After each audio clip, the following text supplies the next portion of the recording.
من عليها فان ويبقى وجه ربك ذو الجلال والإكرام فبأي آلاء ربكما تكذبان يسأله من في السماوات والأرض كل يوم هو في شأن فبأي آلاء ربكما تكذبان. نبی الاسلام کی ترمذی میں دعا ہے نا، اے اللہ عمر ابن حشام اور عمر ابن خطاب میں سے ایک کو اسلام کی دولت دے دے.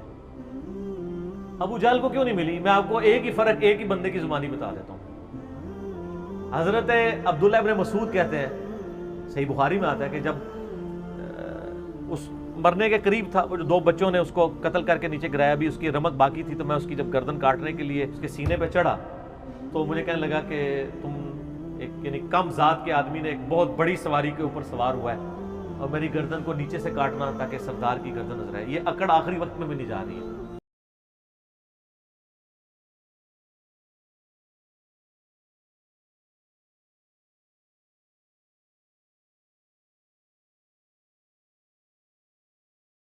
ارتقيت مرتقا صعبا يا رويعي الغنم.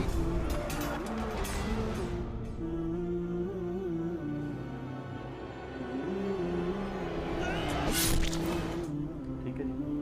اور دوسری طرف آپ حضرت عمر فاروق رضی اللہ تعالیٰ کو دیکھیں کہ بلال حبشی کو کہہ رہے ہیں، صحیح بخاری میں حدیث ہیں کہ ابو بکر ہمارے سید ہیں جنہوں نے ہمارے سید بلال کو آزاد کروایا.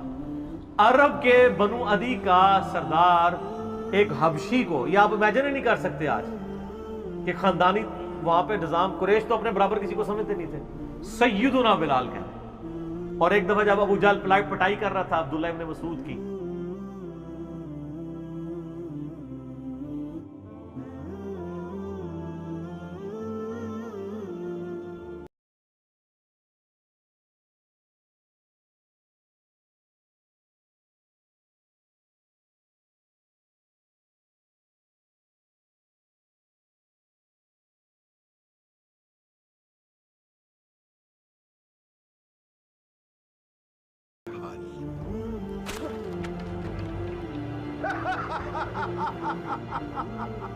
تو اب وہ نیچے گرے پڑے ہوئے ہیں. حضرت عمر وہاں سے گزر رہے ہوتے ہیں، ابھی اسلام نہیں قبول کیا.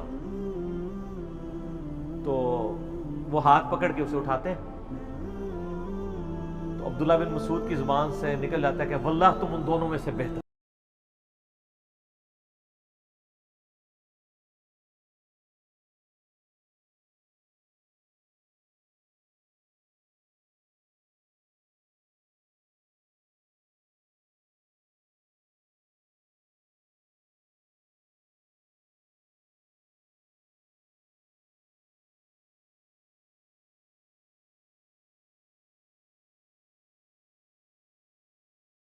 جو نبی علیہ السلام نے دو مانگے ہیں نا، ان میں سے تم بہتر ہو. یعنی عاجزی ہے، یعنی ہے کافروں کی پارٹی میں اور میرے ساتھ بھی اس نے سلوک کر رہے تھے اور وہی ہوا، اللہ تعالیٰ نے قبول کر لیا. علقمہ تابعی کہتے ہیں کہ میں کوفے سے سفر کر کے شام گیا، اور شام میں اس لیے گیا کہ وہاں پہ کچھ اصحاب رسول سے ملاقات کروں، خود تابعی تھے. تو کہتے ہیں میں مسجد میں گیا، صحیح بخاری کے الفاظ ہیں، کہتے ہیں میں نے مسجد میں 2 رکعتیں ادا کی اور اس کے بعد اللہ سے دعا کی کہ اللہ اپنے کسی نیک بندے سے میری ملاقات کروا دے. تو کہتے ہیں جیسے ہی میں دعا سے فارغ ہوا تو میں نے دیکھا کہ ایک شخصیت مسجد میں داخل ہوئی ہے، بڑی وجاہت والی. میں نے لوگوں سے پوچھا یہ کون ہے؟ تو بتایا گیا یہ ابو درداء ہیں رضی اللہ تعالیٰ، اصحاب صفہ میں سے، درویش ترین صحابہ میں سے. 2 نبی الاسلام کے صحابہ بڑے لاڈلے اور درویش اصحاب تھے، ابو درداء اور ابن مسعود رضی اللہ عنہما وعلیہم السلام.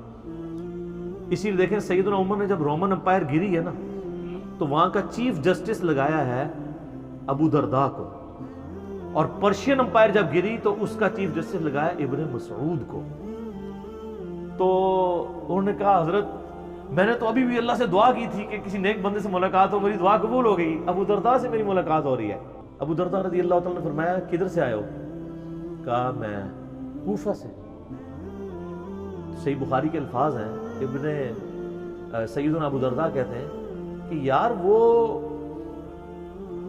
کوفے کے اندر ابن مسعود موجود نہیں ہے، صاحب النعلین جو نبی علیہ السلام کی مبارک جوتیاں سفر و حضر میں اپنے سینے کے ساتھ لگا کے رکھتے تھے، اور ان کا نام پڑ گیا تھا یا صاحب النعلین، یا صاحب النعلین، نبی علیہ السلام کی مبارک جوتیوں والا۔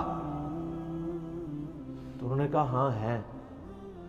پھر انہوں نے کہا یار وہاں پر نبی علیہ السلام کے رازدار حذیفہ ابن یمان موجود نہیں ہے؟ انہوں نے کہا ہاں ہے۔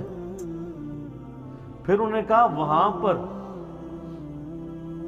نبی صلی اللہ علیہ وآلہ وسلم نے اپنی مبارک زبان سے جس کے لیے گارنٹی دی تھی کہ اس کی رائے شیطان سے محفوظ ہوگی، ابن سمیہ عمار ابن یاسر نہیں ہے؟ انہوں نے کہا ہاں ہے۔